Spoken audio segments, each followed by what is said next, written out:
just a long time ago, my pal, Ben Swanson, was in this sort of it was like a men's group thing he did somewhere. I don't remember what you call it, but the deal was you could share your story in a circle with a bunch of other dudes. And the rule was that nobody was allowed to respond to what you said with anything beyond, thank you for sharing. And over the course of the sharing of personal histories and stuff, there was a lot of stuff coming up about dad, issues with dad. And there's only one father, I guess. They were young men then. Only one of them was a dad himself, and he hadn't said much at all. And when somebody asked him if he was ready to share or what he's thinking or something like that, he said, I'm just sitting here listening and realizing that no matter how hard I try not to screw up my kids, best case scenario is that someday they're going to end up around a fire with guys like you talking about how I messed them up. What is this life? I just have often thought with how complicated that relationship is for so many people. I've been pastoring for a long time now. I've heard a lot of stories, and it's just a very complicated relationship. And I think, man, of all the things that Jesus could have said, when you pray like this, Dada. Think, whoa, man, what a loaded term for so many people. Not for everybody, but so it's Father's Day, and I'm just curious, what's the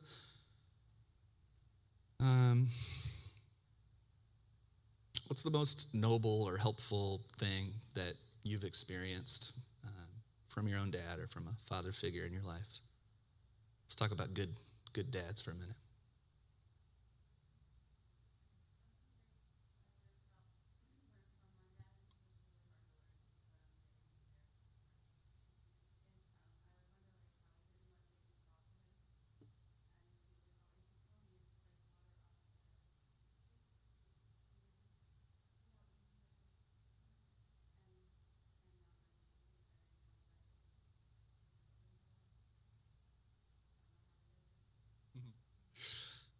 Karen says her dad's got the magic power of unflappability. He said, just water off a duck's back. Just let it go.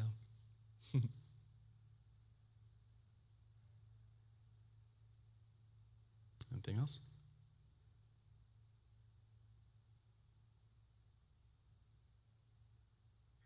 See, I told you it was a complicated relationship. Let me tell you one. I got one.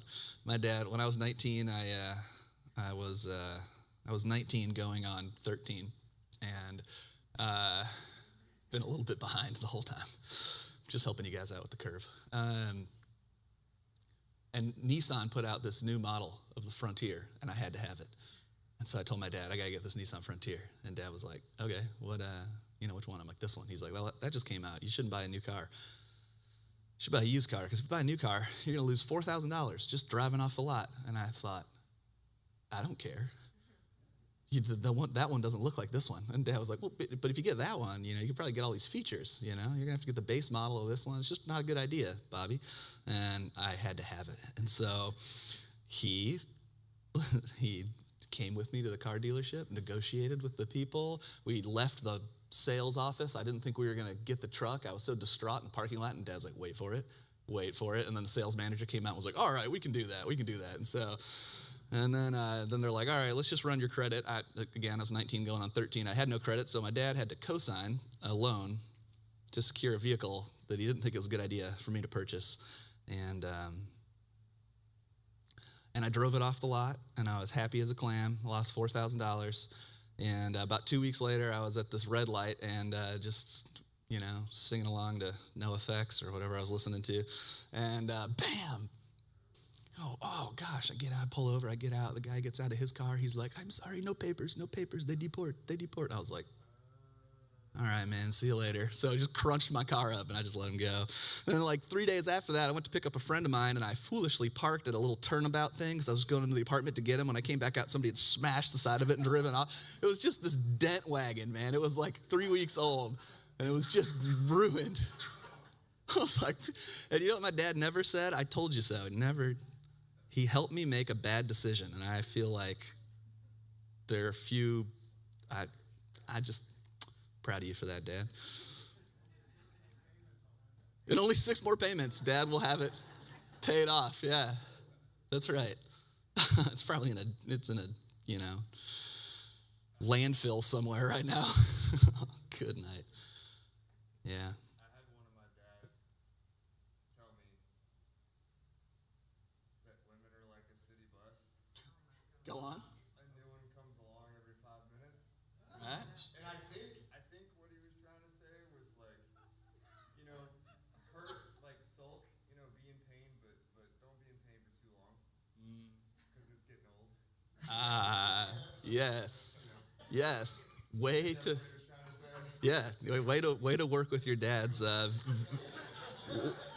Way to pull some truth out of your dad's misogynistic koan he offered you. I think that's really noble. Yeah, and that's actually the title of this morning's teaching. Women are like a city bus.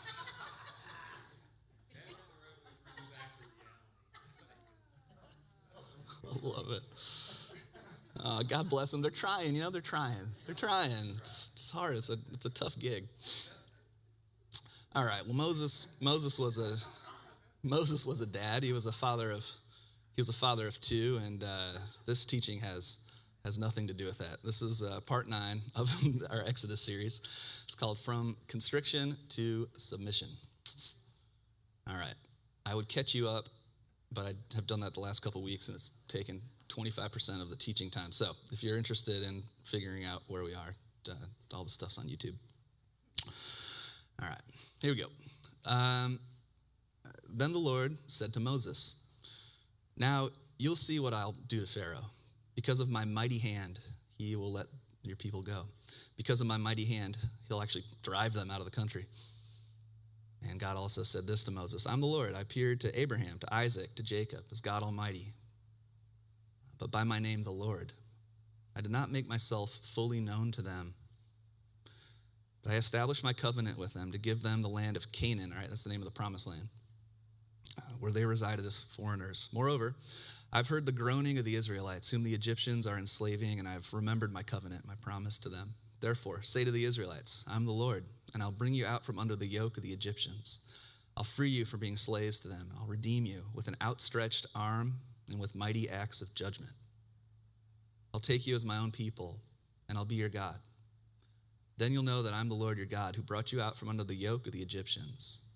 And I'll bring you to the land that I swore with uplifted hand to give to Abraham, to Isaac, and to Jacob. I'll give it to you as a possession. I'm the Lord." The Israelites are all downtrodden. I'll give you this little bit of context. Because Moses went to Pharaoh and said, "Let my people go." And Pharaoh said, "No way. Take away all the materials that allow them to make bricks and such, and tell them that they're being lazy, and that this whole I want to go worship God thing is just an expression of their laziness. And so, we got to make them work harder." So they're a bit dejected at the moment. Moses went to pray, and this is what God told him. So Moses reported this to the Israelites, but they didn't listen to him because they were discouraged, and also they were working a lot. Then the Lord said to Moses, "Oh, all right, fine. Then go tell the Pharaoh, the king of Egypt, to let the Israelites go out of his country." And Moses said to the Lord, "If the Israelites won't listen to me, why would Pharaoh listen to me? And anyway, don't you remember that I stutter?" He's really hung up on this stuttering thing, which I get. I've read studies that when they phrase it a certain way, people are more afraid of public speaking than they are of death. And as somebody who had, and the challenging thing about public speaking is that you can only learn to do it in front of other people. And so to all of you who've been here for a long time, I just want to thank you for enduring a solid decade plus of me bumbling my way through. I remember the first teaching I ever gave. I was so nervous I couldn't eat for 2 days. And I'm shaking and stuff. And Jess is the whole time, she's like, "Why are you doing this again? Why are you doing this again?" I was like, I don't know, I have to. And I went up and gave my teaching. And afterwards, somebody told me that it was basically, I basically just gave a 20-minute exposition on that Carrie Underwood song, "Jesus Take the Wheel." I was so embarrassed. I was like, it didn't even occur to me that that's what I was doing. I was essentially doing it just without a melody. Anyway, it's hard to do. So Moses is pretty hung up about having to do this talking to people thing because it's not easy. But he did it anyway. He went to Pharaoh, and he did it afraid, as they say. And thus began the famous plagues of Egypt. All right?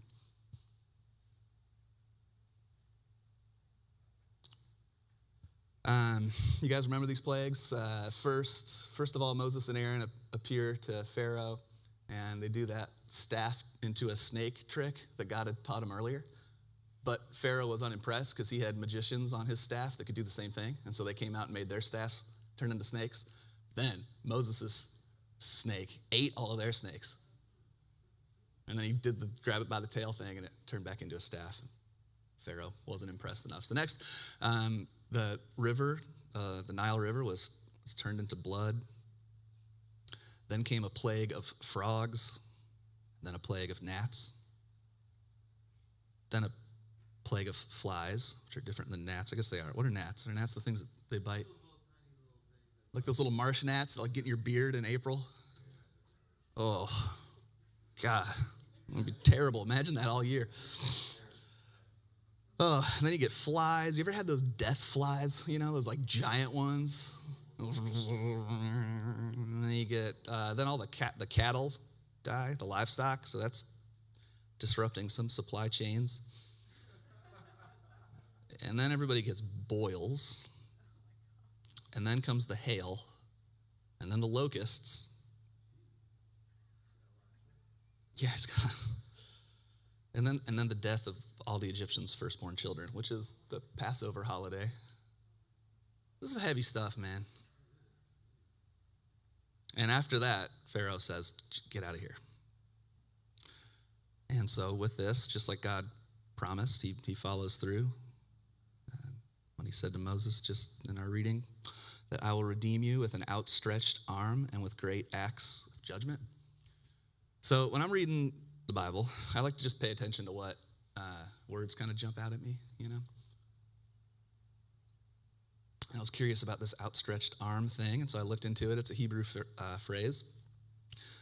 The root meaning of the phrase, natah, when used figuratively, which is the way it's most commonly used in the Torah. So it's translated an outstretched arm if you're talking literally, but it's most commonly used figuratively, and it means to divert or to pervert or to turn away, especially from a straight or a just path.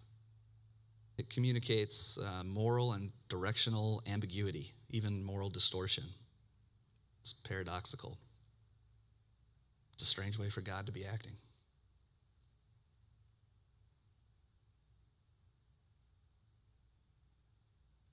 This speaks to what we might call like divine chaos or holy disruptions.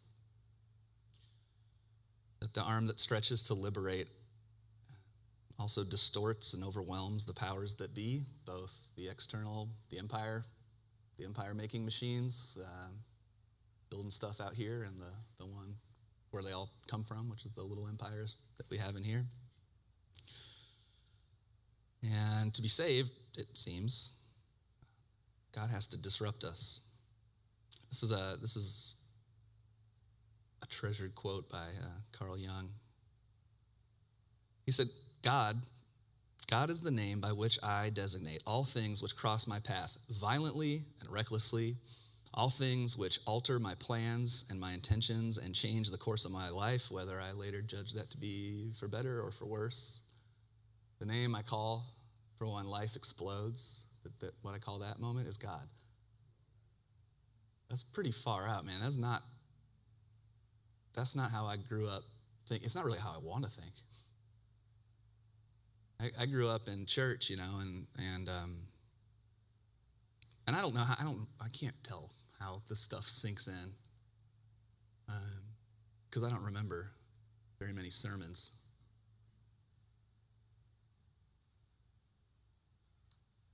But somewhere along the way, I got this impression that, like, if things are going good, it's because God's blessing me, and God's blessing me because I'm praying enough. And if things are going bad, either the devil's messing with me or I did something wrong. And to think of God as the source of disruption was difficult for me because of my training for a while, until I started to realize, like what exactly is happening outside of the field of reality that we call God.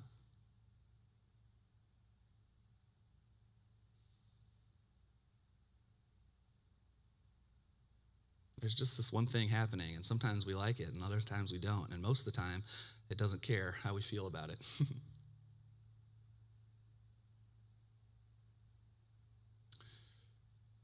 I wonder how you've worked with the little annoyances.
Yeah, Jesse says that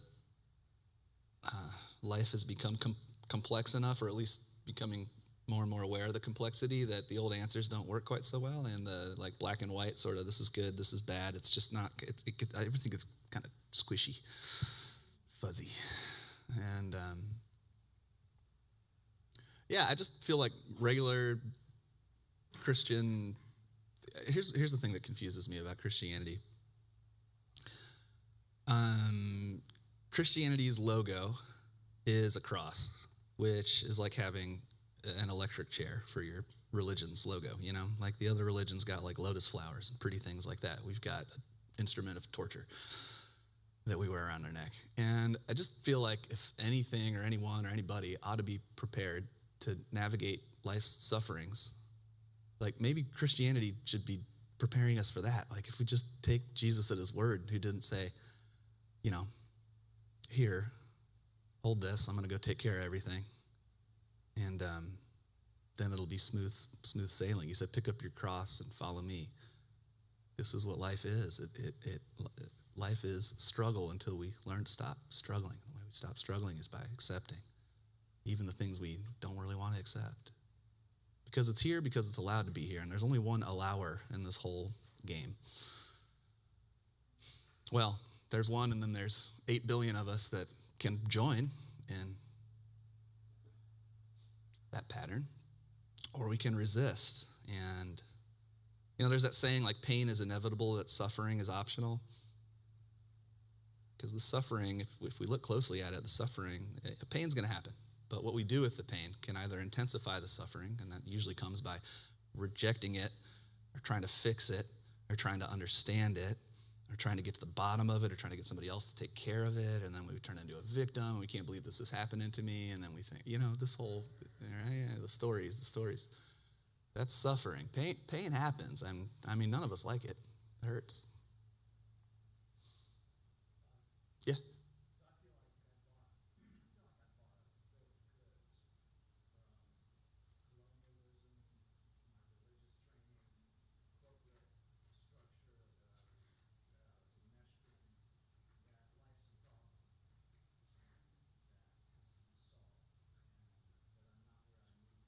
Wow.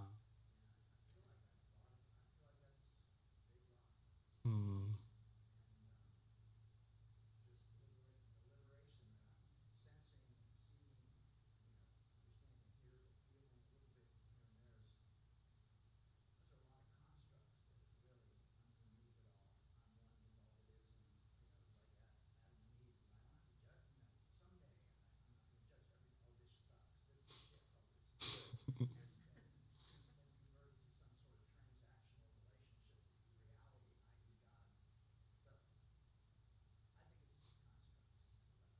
Mm.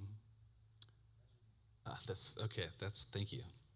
So Al says that, you know, from a whole variety of sources came this paradigm that life is a problem that needs to be solved, and therefore it's up to you to fix it, or if you can't, then you got to find somebody who can do it for you.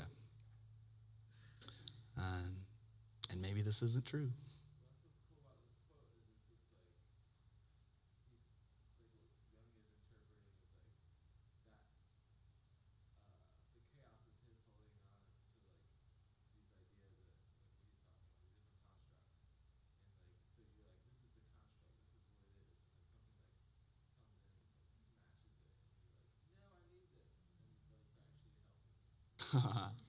That's so good. Yeah, something comes in and smashes it, and you're like, I needed that. What am I without that?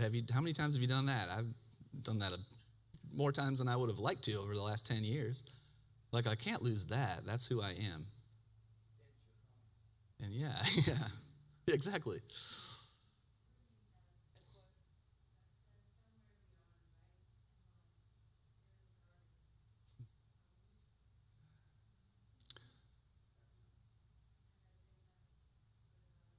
Mm.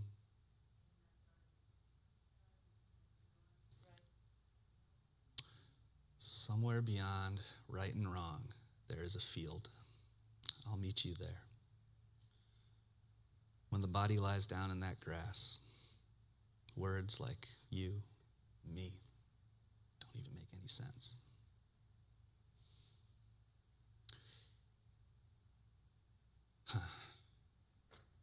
Well, here's the thing, right? Even when we long for change, when it arrives, it usually feels like death. And you're like, well, I wanted a parade.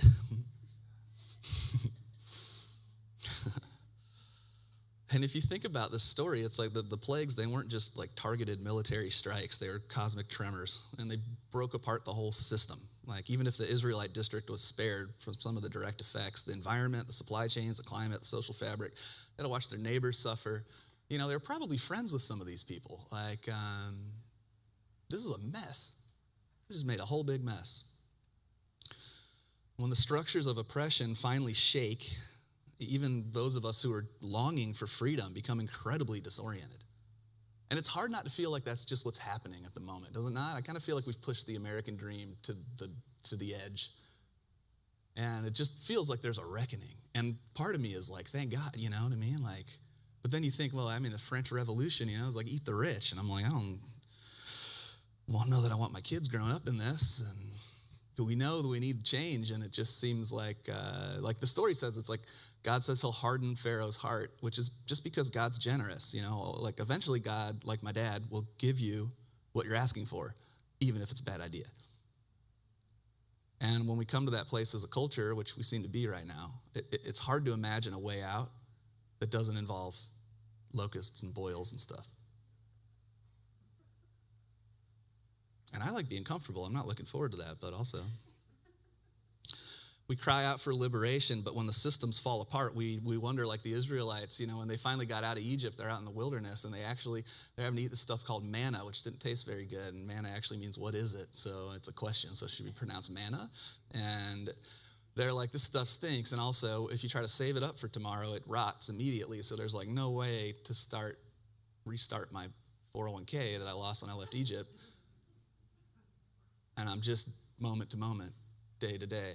And they're like, I don't like this. They actually said to Moses, why won't you just let us go back to Egypt, where at least we knew what our responsibilities were?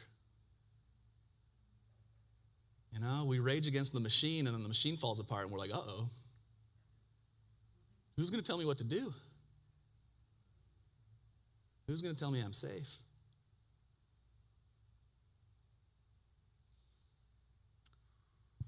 So from a Jungian perspective, this is the ego's reaction to inner upheaval. It's the false self, which is like the enslaved identity. It starts to dissolve, and it's just weird. You know?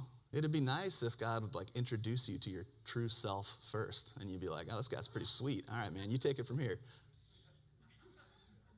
I like this guy. We're going to have a good time together, you know? But it's not how it works. It's very destabilizing to our normal operating system when the holy unraveling begins. The early Christian monks, they lived in the deserts of Egypt, and they seem to understand this, and some really, really far out art has been made about it, which I would like to share with you. Here's a saying of the Desert Fathers. This is St. Anthony. If you go into the desert to be free, just expect the devils to come visit.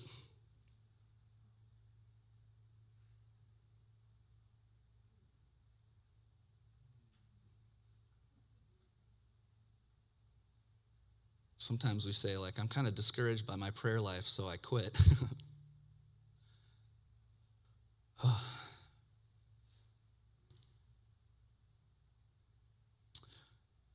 Here's a story. Some people once came to a hermit in the Thebaid to ask him to cure a demoniac, somebody possessed by the demons, whom they brought with them. This is interesting. After the hermit had been asked to do this for some time. Now, this reminded me of Lee Brookins, the guy that founded this church. He told me when he was retiring, I was like, hey, man, can you give a little bit of advice to an up-and-coming pastor like myself? You know, if you're going to boil down the wisdom of 30 years of doing this into a couple of statements, what would you do? And he thought for a minute, and he said, the more urgent something seems, the longer I take to make the decision. And I thought, really? Not anything? It's turned out to be really good advice. You know, a lot of times we start fixing problems that would just fix themselves if we waited a minute, and then we kind of like break it and make it worse because it wasn't really asking for us to fix it. All right. So after the hermit had been asked to do this for some time, he said to the demon, go out of God's creature. The demon answered, I will. But first, let me ask you a question. Tell me, who are the goats and who are the sheep? This is from Jesus' parable where he's separating the goats from the sheep. It's like one of the most dualistic stories that Jesus tells, and it's about heaven and hell. And it's where we get a lot of the things that we're taught about hell come out of this parable. And it goes along with there's this one verse that really used to scare me where it's in the same stretch here. It's all in Matthew. Matthew's a big hell guy. Most of it's in Matthew, but his audience was the Pharisees, and the Pharisees were a lot like the Pharaoh, and it just seems like God chooses to speak to us in a language that we understand. So if you're not vibing with the hell stuff, I don't think you need to hang out there for very long. Or maybe you do. So the sheep and the goat are being separated, and the goats go to hell and the sheep go to heaven, and it's all about how you care for people who don't have a lot of money. So if we're going to be scared of hell, that's the criteria we're given in Matthew. So the demon asks the hermit basically, you know, are you one of the good guys or one of the bad guys? And the hermit said, the goats are people like myself. Who the sheep are, I don't know. Only God knows. The demon shouted aloud at these words, crying, look here, I'm going out, and it's because of your humility. And he went out at that moment. This is Desert Mother, Ama Theodora. She says, neither asceticism, which is to just give up all worldly pleasure, neither asceticism nor vigils nor any kind of suffering are able to save. Only true humility can save. There was an anchorite who was able to banish the demons, and he asked them, what makes you go away? Is it fasting? They replied, we don't eat or drink.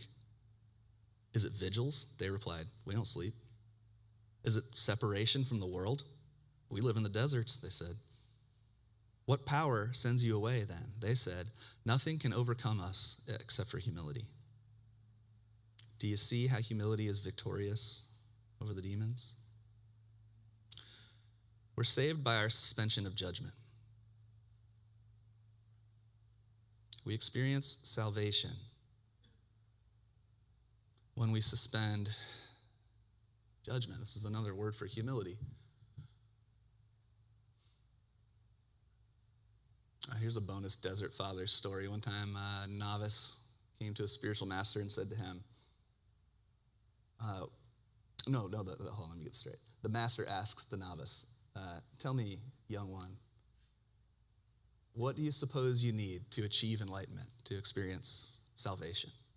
The young man paused for a minute and he said, an unwavering commitment to God. And the old monk replied, no, you must possess a willingness to always be able to admit you might be wrong.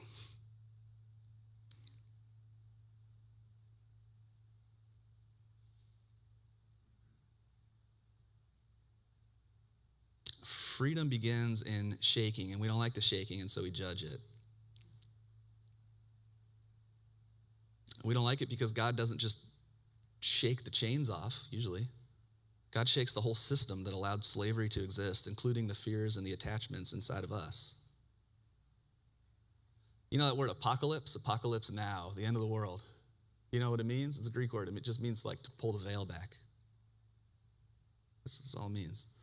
When the world's falling apart, we can try to plug all the holes in the dam, or we can pay attention to how we're responding, because it's like the old saying, like when a cup is bumped, the only thing it can spill is what it contains.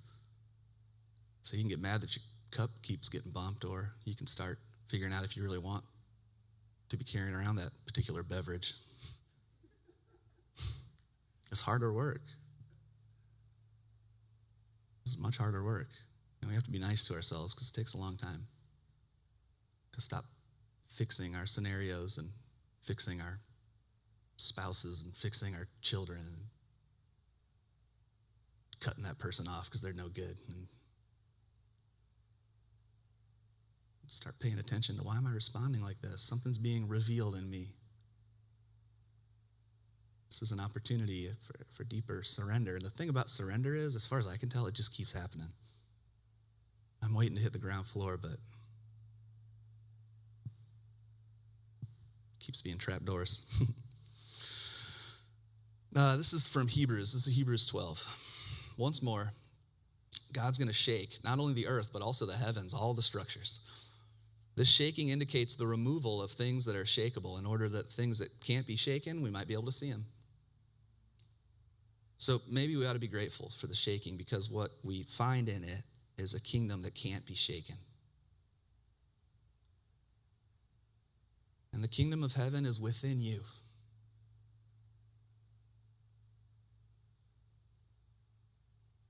But what you're looking for is where you're looking from.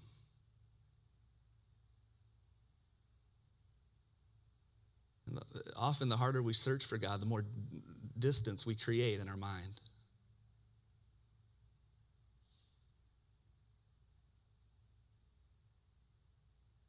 Jesus said you have to be careful when people say, I know where the kingdom is, you know. It's over here. I just finished writing this book about it, and you can get it for $29.95. And it'll get you there, you know. He said you got to be really careful when people talk like that, and who knows, they may know something that's helpful. He said the kingdom isn't here or there. It isn't a matter of space and time. The kingdom of heaven is within you. And you know who he said that to? The Pharisees. They were challenging him, and that was his response. And you know, in the most recent translations of the Bible, because I grew up hearing the kingdom of heaven is within you, and then I opened my Bible not that long ago, and it says the kingdom of heaven is among you, around you. I was like, well, how did it get outside of us again?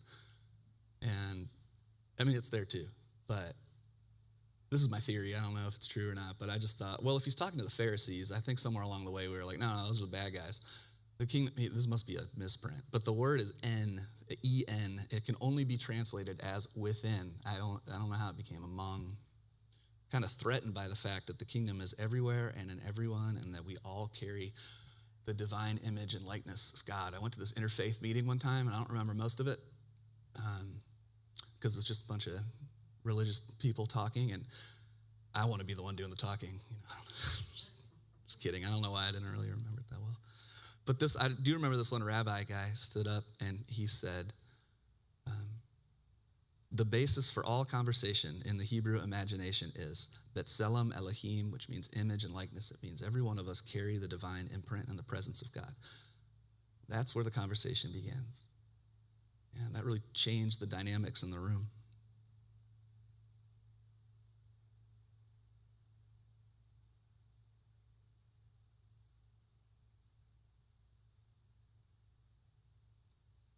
I don't really like being shaken to pieces. But when the shaking won't relent, there's really no choice but to let go. And when we let go, we begin to witness the truth that, like Rilke said, we're grasped by what we cannot grasp. That Psalm 18 says, the darkness that we're so afraid of, the psalmist says that the darkness is where God makes his hiding place.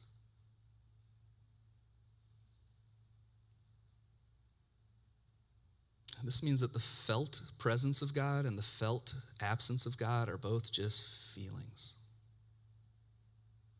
And they don't alter the ultimate reality of God with us. You know, the only things that shake are things that can be shaken. And the Israelites in the story got shook. They watched their neighbors suffer. They are also attacked by frogs. And finally, they're plunged into a liminal wilderness, and it's meant to be this way. That the story isn't just about leaving Egypt, it's about letting Egypt leave you.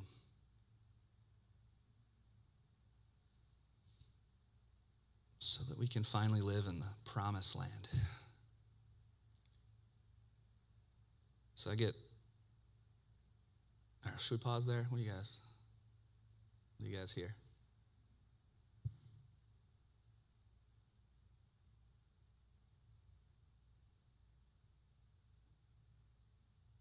Sounds good? Okay. That's the course of empire. All right, so the promised land is called Canaan. You know what Canaan means? It's from the root Canaan in Hebrew. It means to be humbled, to be subdued, to be made to bend your knee. It means the land of submission or a place of surrender. That's the promised land. The journeys from Egypt, which in Hebrew means constriction, through the wilderness, which is the period of unknowing. You know, it's supposed to be like a 5-day journey, and it took 40 years. And that sounds about right. I got a lot of stuff I know, and I know you should know too. I remember one time talking to somebody in the lobby, and I think I was saying something true, I'm pretty sure, but suddenly I spied on myself, and I'm like, holy smokes, you really need him to know. You really need him to know. My whole internal state was just like, rah! I think outside I was probably like my regular self. I'm just like, you ever think about it this way? But inside I was like, come here. Let me set you free. And he just looked at me because he knows what he knows too. And the poor guy's probably still in prison. I don't know. I'm just kidding. Oh, ego disillusion, the unknowing. It comes through and maybe ends finally in submission and surrender, humility, from being dominated to being willing to surrender. And it comes in this story through chaos, through redemptive chaos. But there's another instance in the scriptures, this outstretched arm thing made me think of Jesus on the cross with outstretched arms. But in this instance, God's arms aren't outstretched in violence, but in vulnerability. Jesus confronted the same oppressive system because it just keeps happening, We just keep doing empire stuff. Religious hypocrisy, the abuse of power. And he didn't cower in front of it or try to live outside of it or,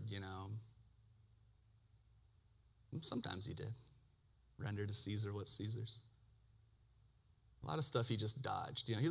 If you read it, the Gospels read a lot like this moment. It's just this poor Jesus. It's just this continuous barrage of hot button topics. Hey, well, I got you here in front of this crowd. What do you think about abortion? It's all just this and he won't answer it. He just keeps dodging the questions. And that's maddening.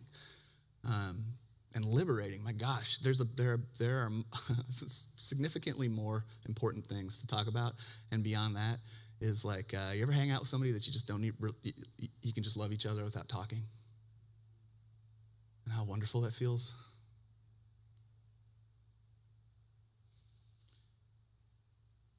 Jesus spent his life speaking truth to power, but he refused to return violence with violence and just keep the cycle going forever. He didn't resist arrest. He didn't retaliate.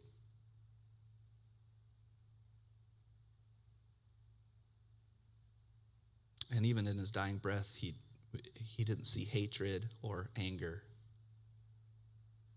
or people who are finally going to get it, when he comes back with that sword hanging out of his mouth.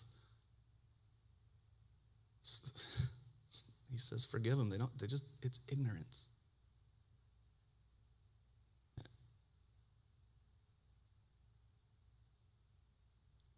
I was brought up to look at sin as a rebellion that needs to be put down.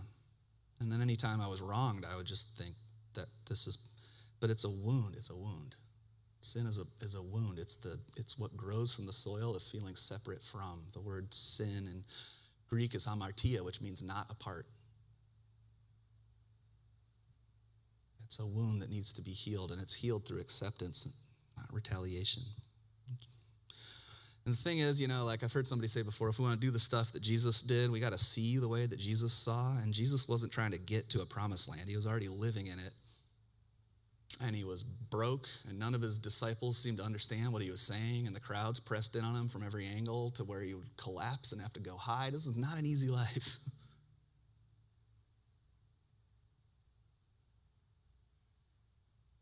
I used to think of the Pharisees as the cads of the story, these bad guys that just showed up. But, he grew up in temple. Those were his mentors, his friends, and suddenly they're yelling, crucify, crucify. But when you're not trying to get to a promised land because you realize you're already living in it,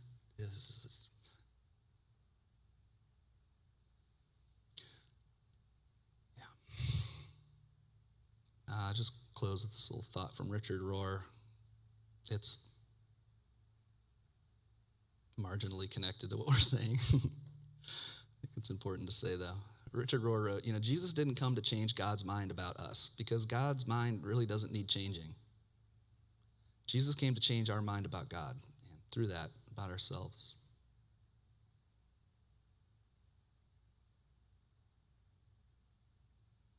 Learn from me. Be like me.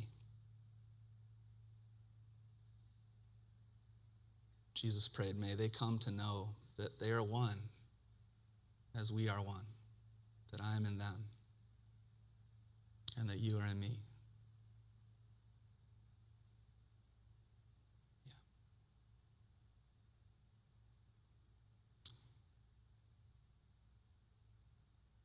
All right, let me move into part 2. No, I'm just kidding. That's it for today.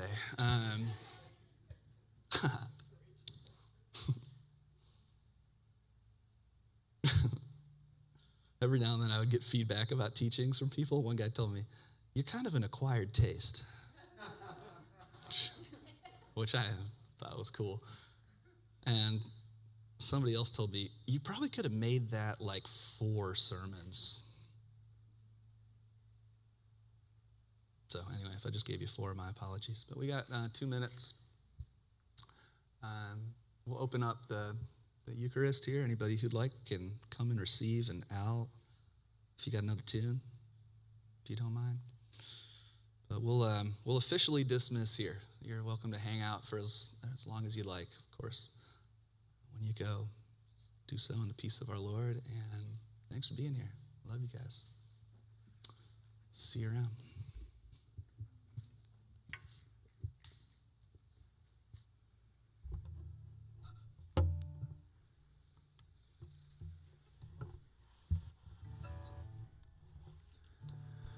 One of the reasons I love this place is it's teaching me to appreciate the dimensions of worship, whether it's letting go and being mindful, and yet there's still a place for yearning and seeking and realizing that beyond seeking